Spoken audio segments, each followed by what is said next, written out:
Good morning.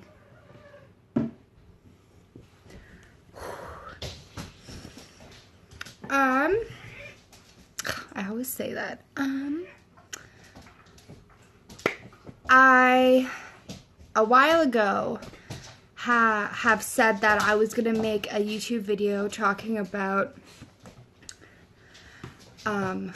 my experience with sexual abuse and a very sexually violent relationship.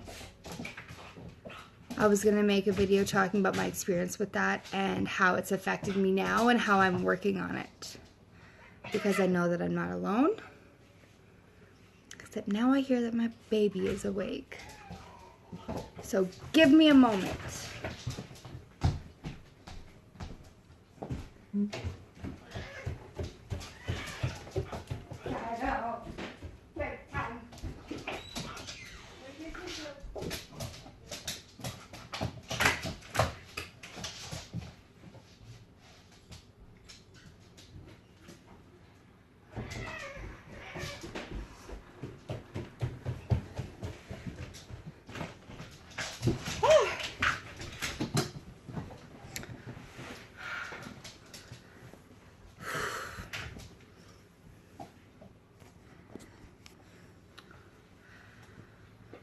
I'm gonna wait just a couple minutes, see if anyone more pops up before I start. So tired. And I had a really good night's sleep. Oh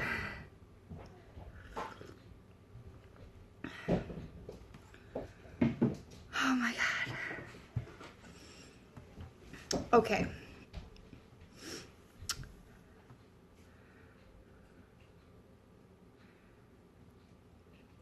I was not sexually promiscuous when I was younger at all.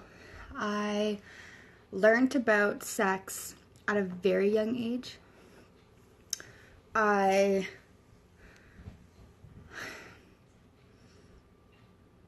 family members are very blunt, which I always love about them, my mom said. And they told me, you know, what sex was and how babies were made and all that stuff pretty young so that I would understand and I wouldn't feel weird about it when other people would talk about it, and I appreciate them for that. I didn't have sex until I was it was the summer before grade 12. And it was a result of me being very drunk and having a crush on someone. And then that escalated when I decided to sleep at that guy's house after a bonfire. And that was the first time that it happened. And nothing was bad about it.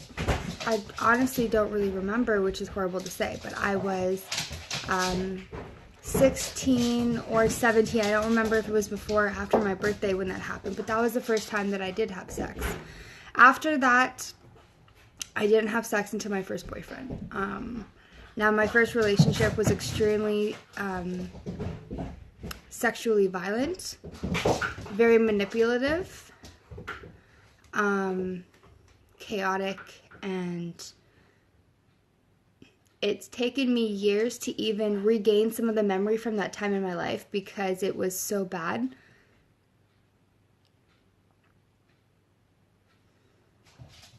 It was very hard to accept what had happened to me.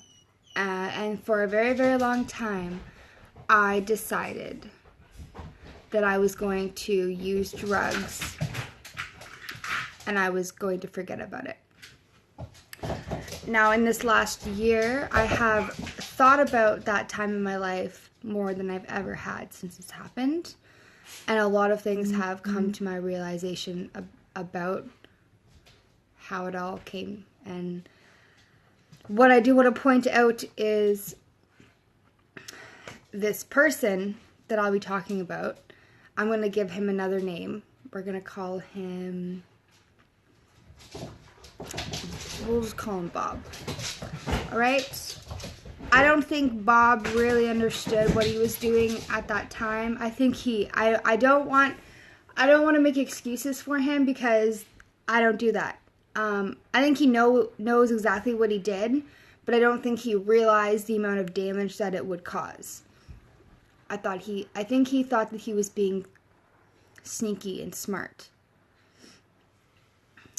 But I'm smart. So, I figured it out. I met Bob when I went to a club. I was using a fake ID. I was in grade 12 of high school. And I met him. He was a bartender at a really grimy ass bar. I met him because my friends were laying on the bar doing body shots, and he was drinking body shots off them and then laying and letting them do body shots on him. And that's how I met him. I woke up the next day at my best friend's house, or someone else's house, with a bunch of my best friends. I had this number on my arm, like literally just Sharpied on my arm. My lucky number is 8. His number had 4 8s in it.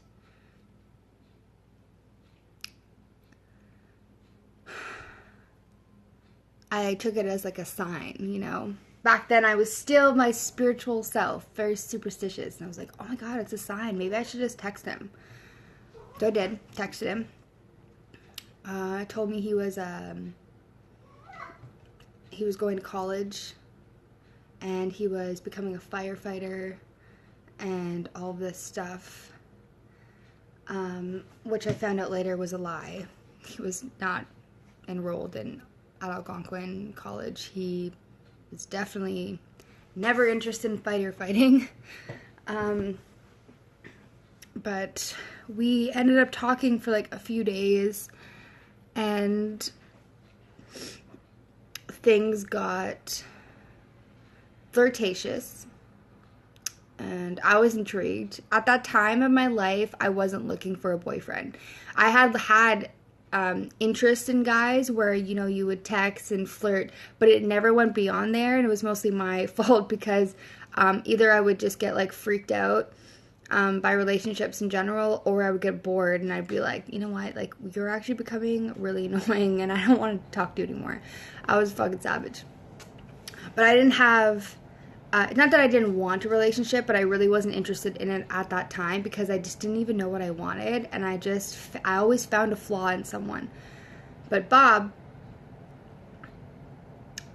in my eyes, at first, he just sounded so perfect, and then I crept him on Facebook, and I was like, yeah, he's pretty good looking, actually, like, you know, sandy, kind of like this colored sandy hair, sandy blonde hair, blue eyes, like well-built, older than I was, very, like, funny, and didn't take life so seriously. So all these qualities made me want to keep talking to him.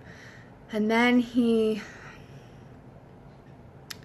wanted to go on a date and said that he was working at Moxie's, and he wanted me to go to Moxie's, meet him, and then he would drive to a different restaurant. We would go out for dinner.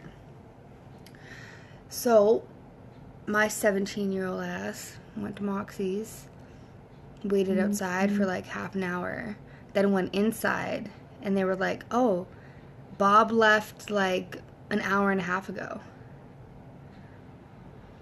It's like, okay. He wasn't answering my text anymore.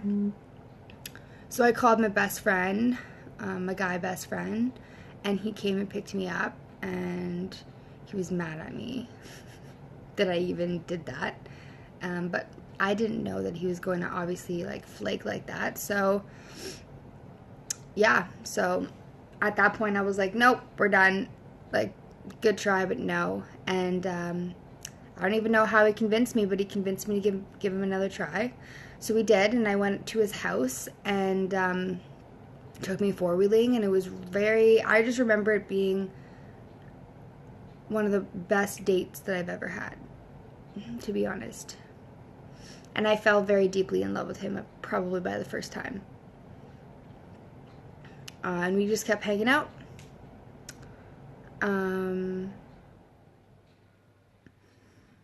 Things were not good at my house. I did not, as of grade 12, I was not living at home. I was living at my friend Amanda's house.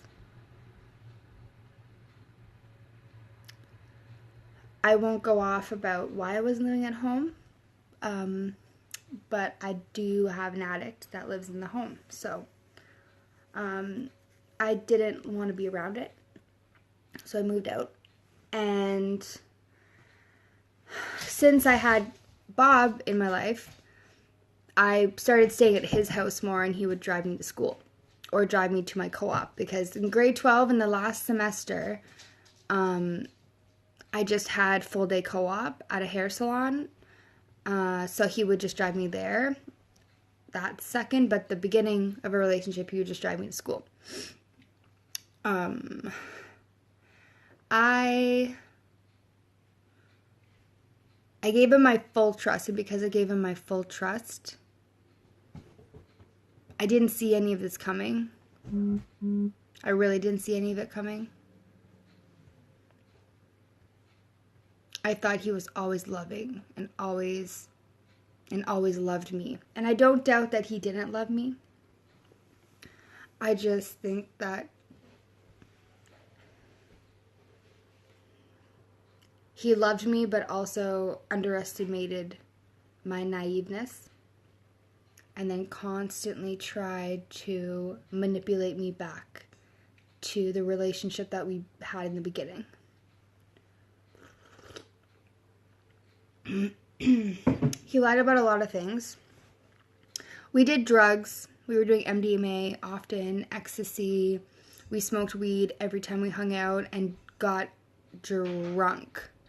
So drunk. The first time that I stayed at his house, which was our first date, it was his dad's house.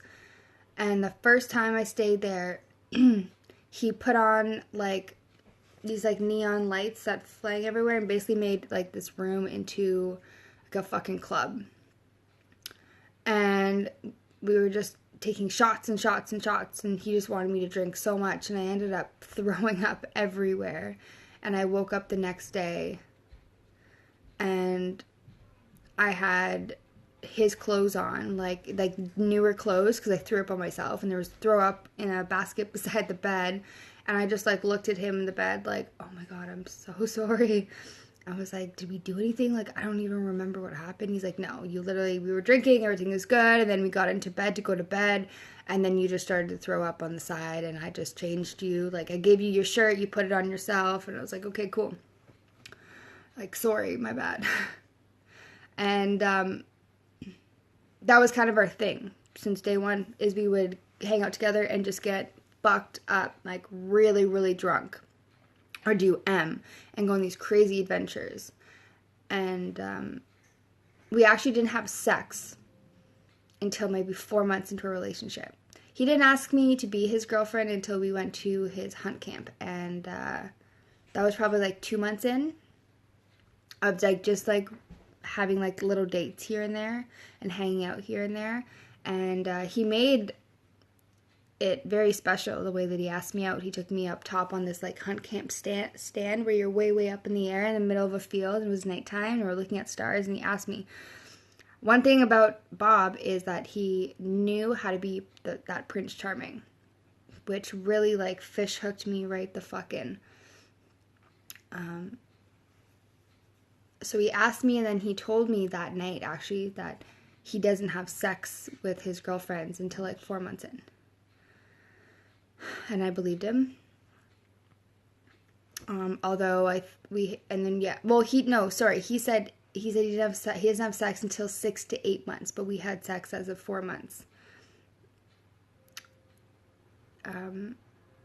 That was just a lot of information, obviously, but he was quite large, so it was very painful, and I cried the first time. Even though I'd had sex once before, it doesn't matter, and it was like half a year ago before. It was really painful.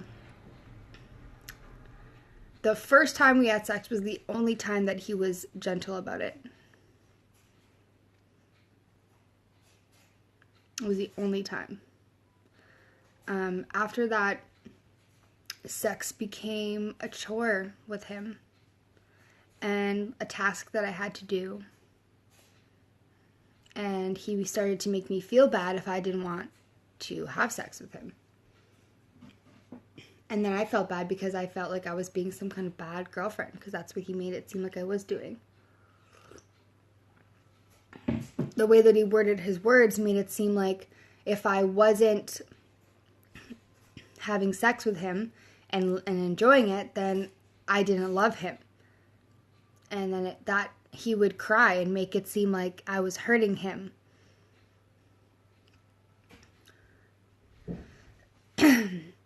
Because we were always drinking and going out to the bars, we had a lot of arguments about him cheating on me. I had other girls coming up to me often telling me that their friend was sleeping with them or that they slept with him.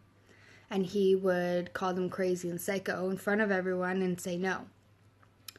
And I believed him until one night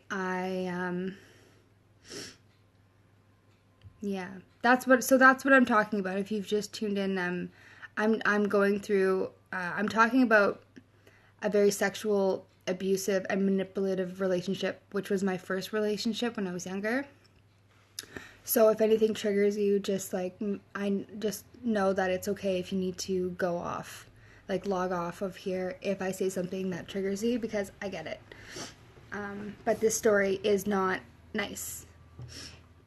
But I think it's important. Where was I? So yes, there was one time where I went to the bar and some girl was grabbing onto his arm and he had his hand on her ass. And I lost it. Ran out to the parking lot. He was chasing me. I said, no, we're done. Goodbye. This is it. Went to his car, took a bottle of Captain Moe's, chugged it in front of him. He was still talking. Wasn't even listening. I was so mad. And I said, no, we're done. This is us breaking up. Goodbye. And as I'm running away, I just remember hearing him say for the first time that he loved me. And at this time of my life, being 17, I felt it, the way that he screamed it. I felt it, and I turned around, and I got pissed off that he would put me in this position where he would tell me he loves me, even though he just showed another girl the affection that is supposed to be with me only, So I fucking smashed my bottle right by his face. I whipped it across the parking lot to a post, and he was standing right beside. I wanted to kill him. I didn't intentionally do that, but I wanted to. I was so pissed. I was so mad. My heart hurt so bad. He knew all the right things to say, and we went home together, and that was that. It escalated from there, and that situation kept happening. So a situation would come back around where he would do something or flirt with someone in front of me, or someone would come up and say that they've had sex with him, and it would be a big fight, and we would get violent, and then we always ended up going back home together. It became very toxic and manipulative. I felt like I couldn't get away. Even though I told him over and over and over, I didn't want to do this anymore, I didn't want to be with him, he always would not let me leave. It was always, he was very smart with his words. Very smart. It was so hard to get away, and I was so vulnerable, and I was so young, and I didn't know what to do ever. I knew I wanted to leave, but I was scared to leave.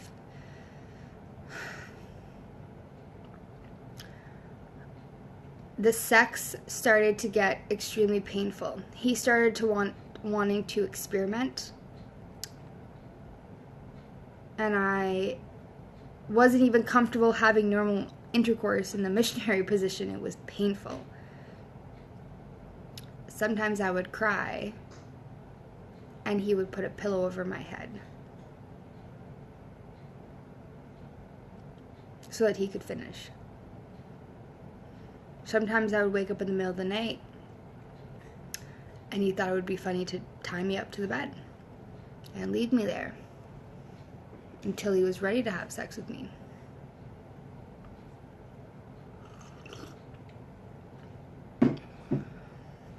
At the time, I thought that this was normal. I thought that this was normal because he's my boyfriend, right? He just wants to experiment having sex. This is what love is. This is what sex is supposed to be. It's can't be rape because he loves me and I'm with him, you know? Your boyfriend can't rape you.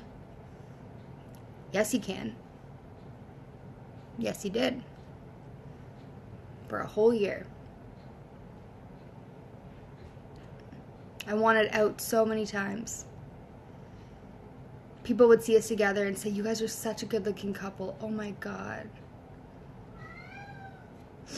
And those things kept me going with him, you know?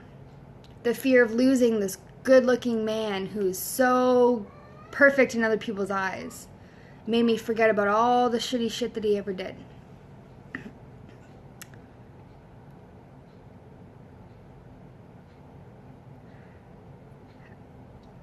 It got so toxic and so bad that I would be living with him and then he would kick me out and I'd be on the street. And I'd be living on the street, sleeping at friends' houses.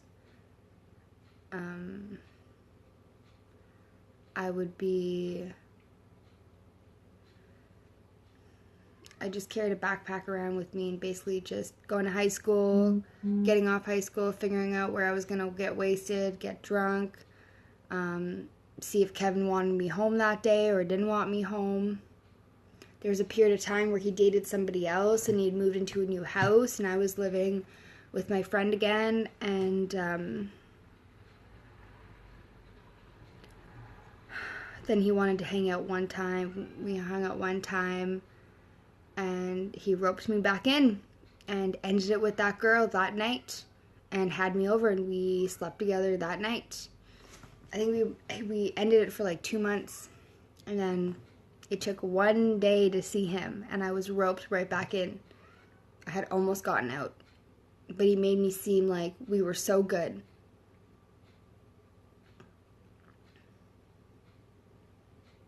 He would often tell me that, like, I have, because I have a certain health issue, he told me that no one would want me. And that I might as well stay with him because no one would want me. There was a lot of things that he had said that was very manipulative that at this time in my life, I realized that it was not okay. But at the time, I didn't even fucking see it. I actually found out quite a few years ago after we had broken up that when we started dating, he was with another girl. He was dating another girl and he had broken up with her. And I remember this because he said that his ex-girlfriend was coming over, but they were best friends and they were just snowboarding. Well, I became friends with her after we broke up and found out that that was a date. They were on a date and he broke up with her that day or a couple days after that. So basically he was cheating on his girlfriend with me, which is horrible. The only way that I got out of this relationship was to secretly pack a bag and to ask my grandma to bring me to the bus station, and I bused to my mom's. But that took me a year to do. There was so much bad that happened in that time. The violence. Called the cops on me twice. Went to the mental institution. Got released. Went right back to his house. Crawled right into bed with him. And then had very painful, unwanted, forced sex.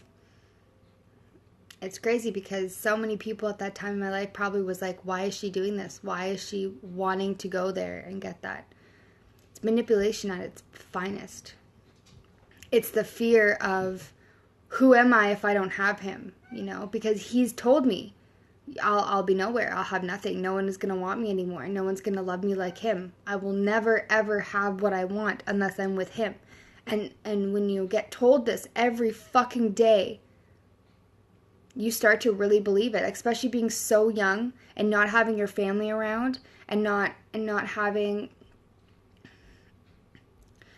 had any other experience with any other relationship to even know what was right or what was wrong. I got trapped for so long, and it was so hard. I had lost so much weight. I was doing so many drugs. I was getting drunk every day. I was drinking before school. I cried every day. There would be good times with him, but there would always be more bad times. I stayed in his father's house with him, and his father was a drunk, and when Bob wasn't there, he would come downstairs and make me go upstairs and watch shows with him and comment on how good I looked. I was fucking scared for my life every time I was there. I don't know why I don't know why I did it. But I do. Because I thought I was in love. And I thought that it was okay. And I thought that it was right.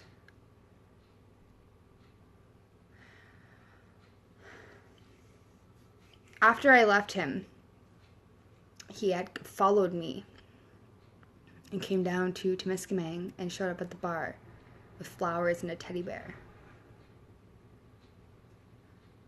He wanted to get back together, and he wanted me to come back to Ottawa.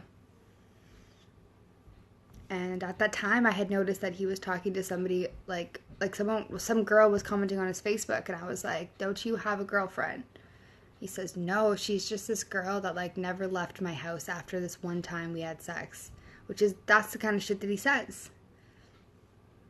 Which is not true. They were dating. They were together. She was living at his house. And I was like, no. I stood my ground, and that was it. And then I moved to Woodstock for college. And he wanted to visit. And I was weak, and I let him come visit. And it was horrible. It was a big fight. It was violent. It was sad. It broke me down again. And he always does that. He tries to come back into my life all the time. And it's really hard. You would think that it's easy to say no to somebody like that, but it's not. It's not, because for so long they rewired your brain for you to believe that what they were doing was love and that no one was going to be able to love you. The violent sex life that I had with him still fucks me up today because I can't have a normal sex life. I don't know how to be soft and loving. And sex always hurts. It just always has. It's affected me for years, ever since, and only now, about 5 years after, only now am I starting to really do the work to help myself heal from what had happened. But there's a lot that still has to happen because the amount of sexual abuse that had happened in that small amount of time triggers me every time I have sex now.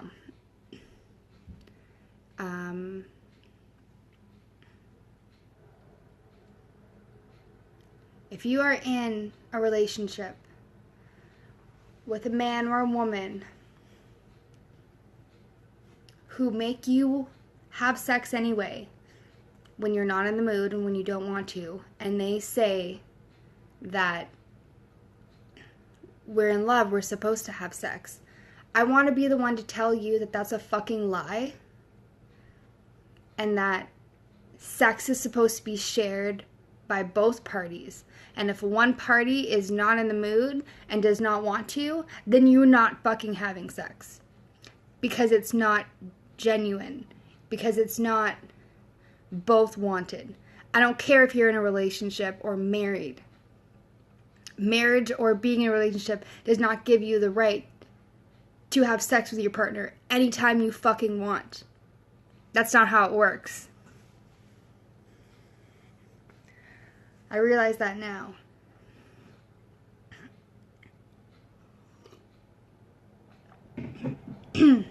Don't let a man manipulate you and tell you that you have to have sex or the relationship isn't going to go anywhere. From being in trauma counseling, I know women and couples who don't have intercourse. They don't. And they're fucking happy. And they're married and been together for years. Oh, thank you, Megan.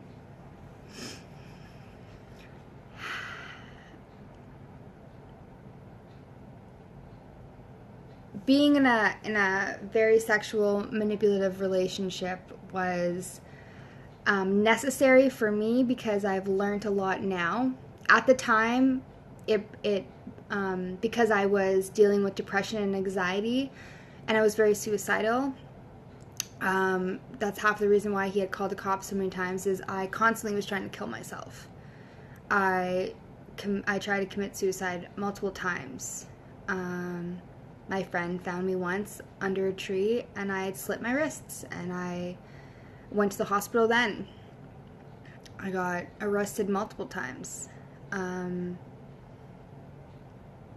didn't know how to deal with my anxiety and depression. I was basically living on the streets. I was doing drugs and walking around with a backpack and sleeping wherever I could.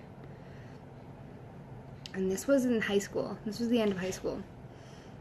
Someone like me should not be like this at that time. I should be home with my family, you know? No, I tried to grow up way too fast. And I got caught into what I thought was going to be my family. I thought if I stayed with him, we would make a family. He even wanted, so we never used a condom because he wanted us to have a baby. He wanted me to be pregnant because if I got pregnant, I could never leave. And we would be a family. He eventually didn't want me going to the bar. He wanted to go work at the bar because he was a bartender. He wanted to work at the bar but didn't want me going to the bar because he didn't trust me, thought that I was going to cheat on him. I would be sleeping downstairs in the house that we had, and he would come home after the bar at 2 in the morning where I have school the next day, high school the next day. He came home and there was like 14 girls upstairs. Oh, they're all my friends. And I believed it, and I just shut my mouth and I went back downstairs. Until he would come downstairs 4 or 5 in the morning, force me to have sex with him, and go back upstairs. That was my life for a year. Now tell me how you have a normal relationship after that, right? I didn't. I fucked up every relationship I had after Kevin because I had major trust issues. I became sexually dominant because I found that I could control men by sex because I didn't have an emotional connection to sex, if that makes sense. So because I never liked sex, but men did. Mm-hmm. So I was like, fuck it. But I never wanted to date anyone. If I did, I just turned into a fucking psychopath and ended up either leaving them or they would leave me and call me crazy and be done with it. Because I was fucking crazy. I had a drug problem after that. I had so many emotional issues. I never dealt with my anxiety and my depression. So I just became extremely chaotic, and everywhere I went, I would blow my life up. So I moved over and over and over again. Hi, Lydia.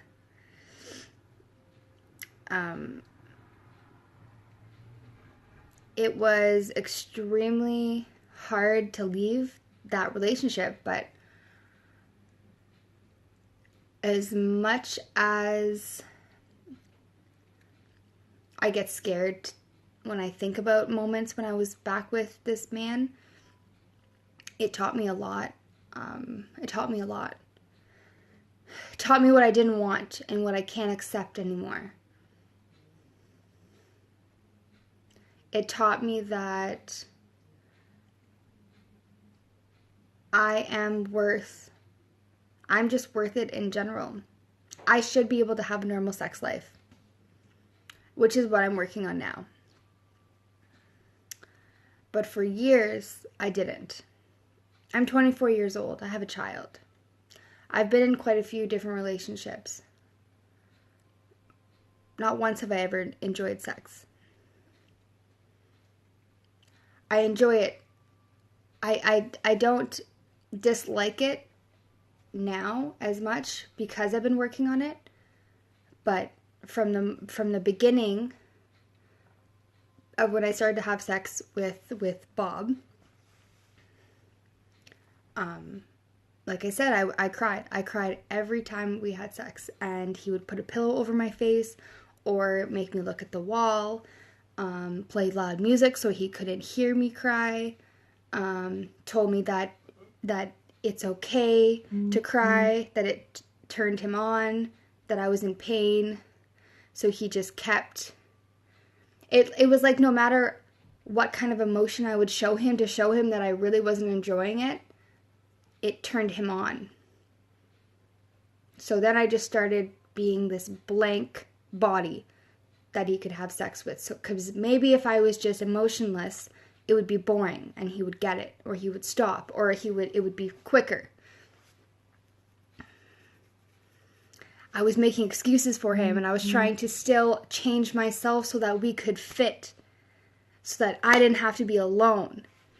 When in reality, I should have never stayed with him, because that man used me over and over and over until I was a 17-year-old, skinny, 100-pound drug addict who no one else wanted anymore.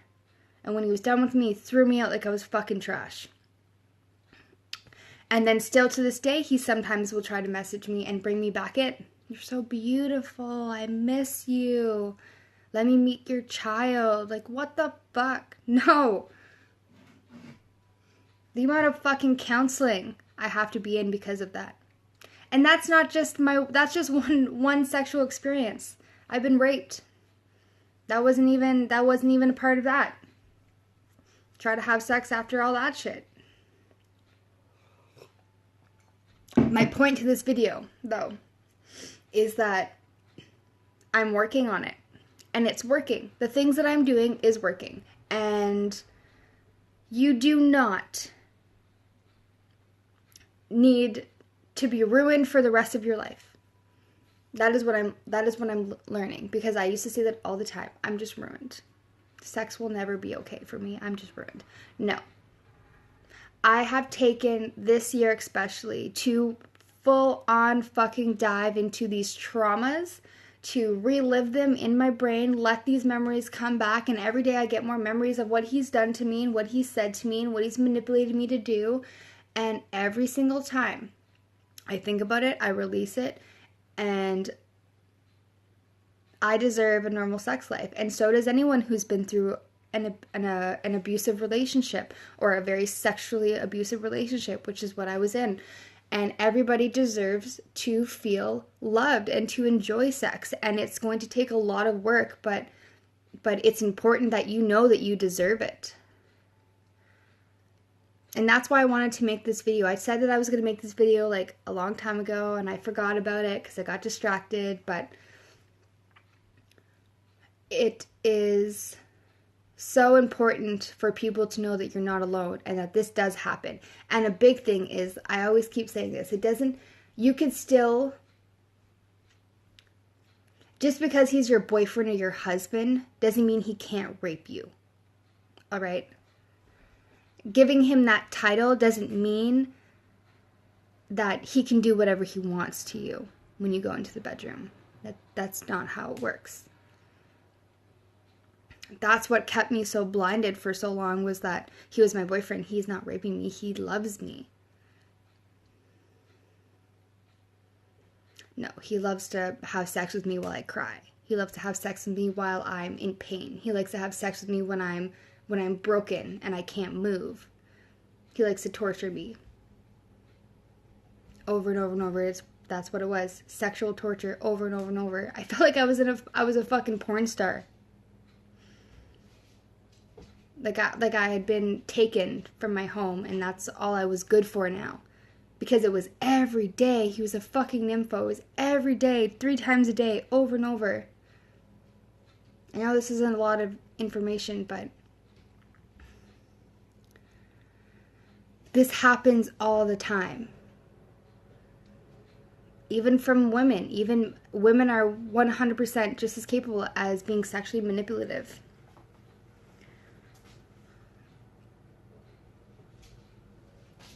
Oh, thank you, Lydia. I love you.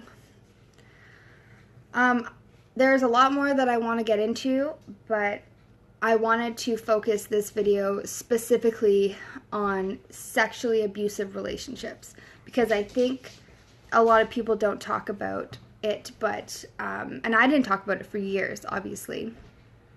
When people would bring him up, I would just say that we just didn't work and we were so crazy and we were fighting all the time, so we broke up. That's not what it was. It's not what it was.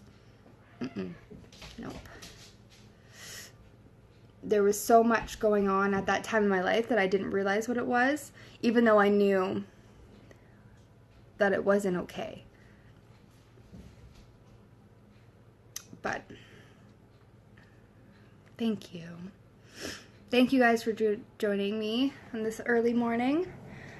I'm like sweating. Every time I like talk about this, I just get the sweats. But it needed to be said, and I wanted to make this and put it on my YouTube. The more I talk about this part of my life, the more...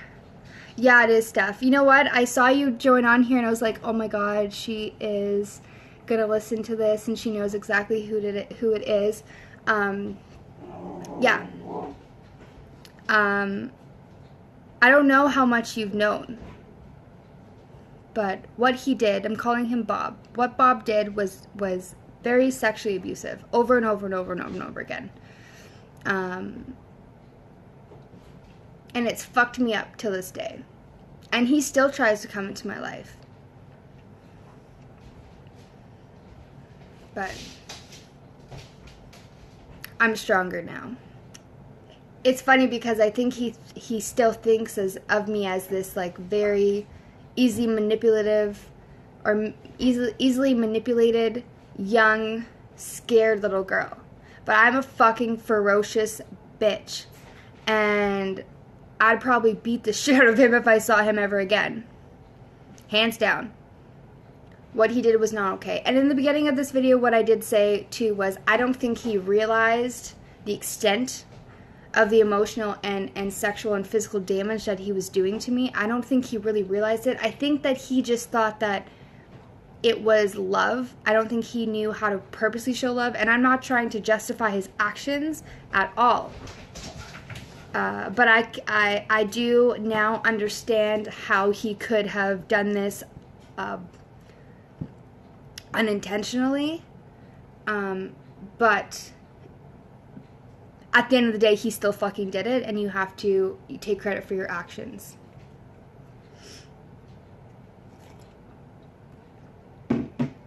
It's taken me years to be able to even talk about this in a light where I wasn't bawling my eyes out. Oh, hi, Amber. Oh, my God. I love Amber.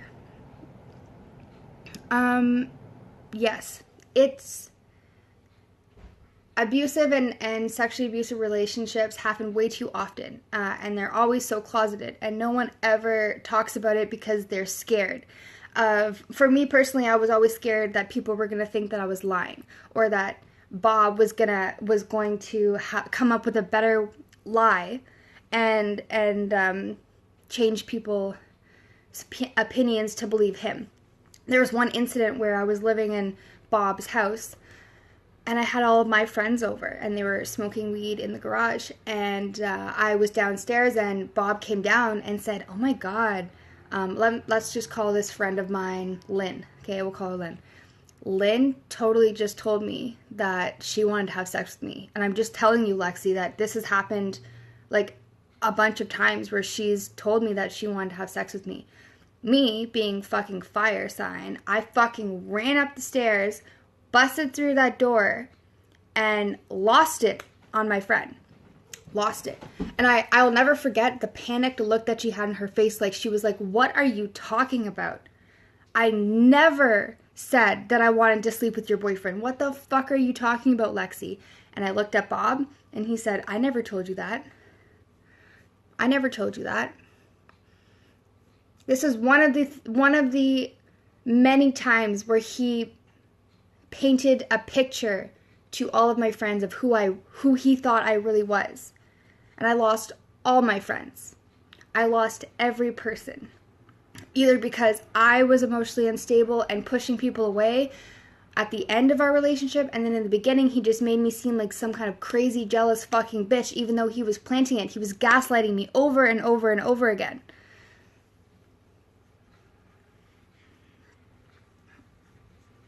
It was so hard to get out of that and to see the light through that.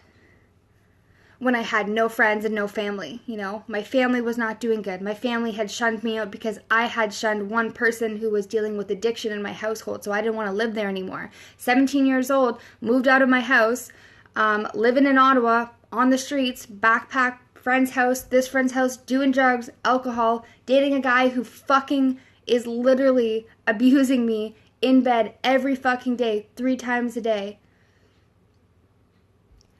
How could I see what was happening? How do I see the light when everything is going so wrong, right? I thought that it would end when I moved to my mom's house, when I literally packed up my shit in secret and moved. He called me crying on the bus, as if me leaving actually hurt him. And maybe it did hurt him. I just remember not giving a fuck anymore. And just wanting some clarity. I wanted to breathe. I wanted to go one night without having sex. As bad as that is to say, I wanted one night that I didn't have to do that. And then, like I said, he followed me and tried to get me to come back, and even lied about having a girlfriend and said that he would break up with her when I did finally figure it out. And I was like, no, like, you need to go. You need to leave me alone. But I never fully dealt with it, which was the initial biggest part of why I started doing drugs.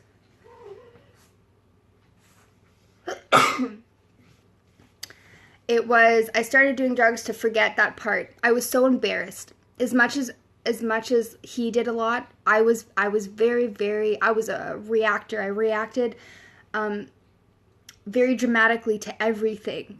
So I lost a lot of friends in my life because of him and because of my actions, and I felt horrible and I was embarrassed. So I did a lot of drugs to forget. Aw, Steph, I'm so happy you're here. Thank you, Lydia. Yeah, so I did drugs to forget all that because I was embarrassed, right? It was embarrassing for me. I wanted to forget about it.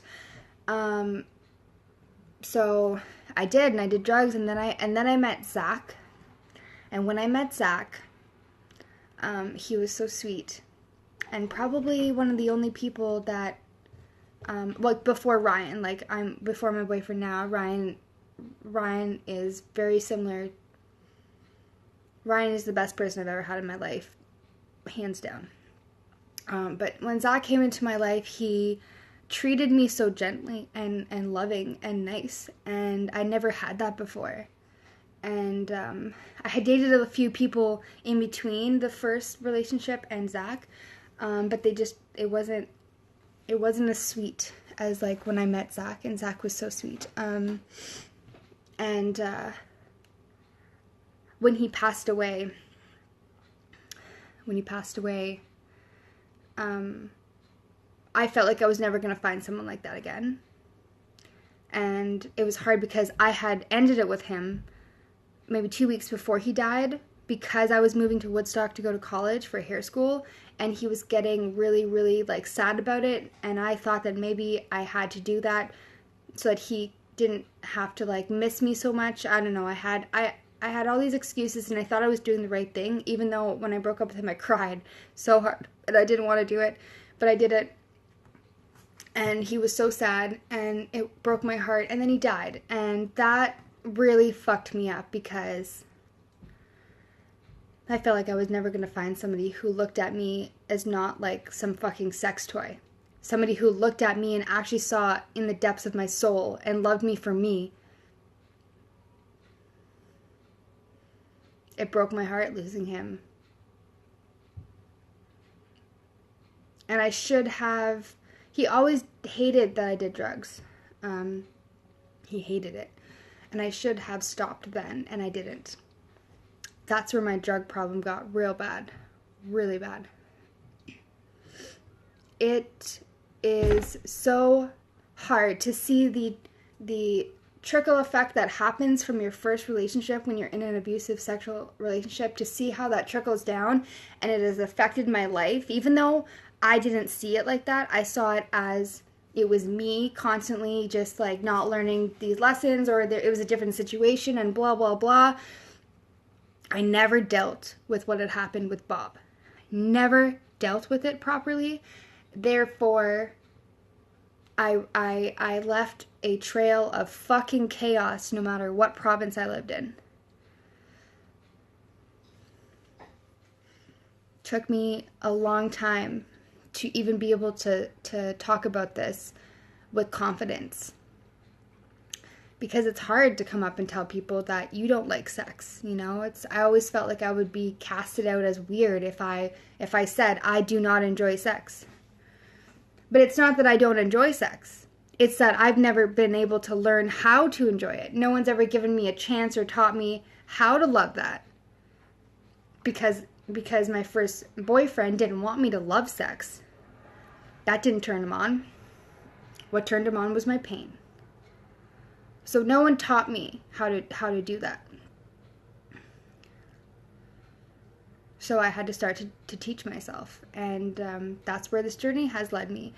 Trauma counseling and one-on-one counseling and therapy. I've been looking into chakras, your sacral chakra, and rituals to help open up your sexuality. I also looked into sexual healers and sexual therapists that could help me personally get more in tuned.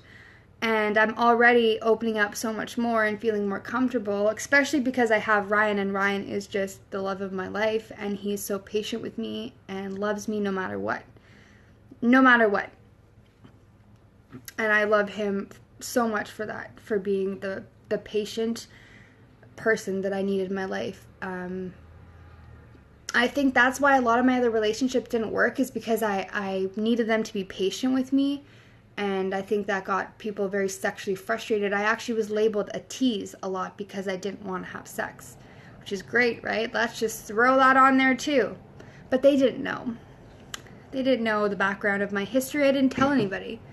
I was embarrassed that people were going to listen to my story and think that, you know, just think like, why didn't she just leave? Why didn't she just go? I had a fear of what other people were going to say. When in reality, it should never matter what other people are going to say. It's still not my fault. And that took me a long time, because I blamed myself for a really long time. I blamed myself for not being able to get out earlier. I blamed myself for not seeing it. I blamed myself for not being the strong, independent motherfucker that I thought that I was. When in reality, I'm still a strong, independent motherfucker because I survived that.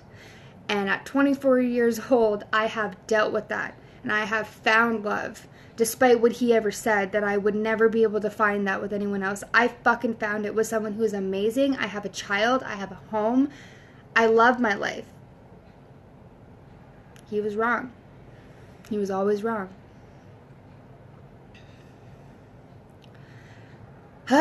Thank you guys for coming on here and listening to me.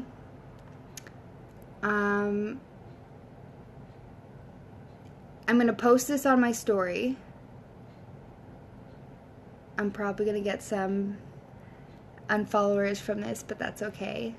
Because I know that there's a lot of women who follow me who have been through this or are in those relationships. And if you are one of them, I challenge you to talk to me about it. I will never give you direct advice or tell you what to do. But if you have questions or you have anything you just want to tell me, I am a open ear.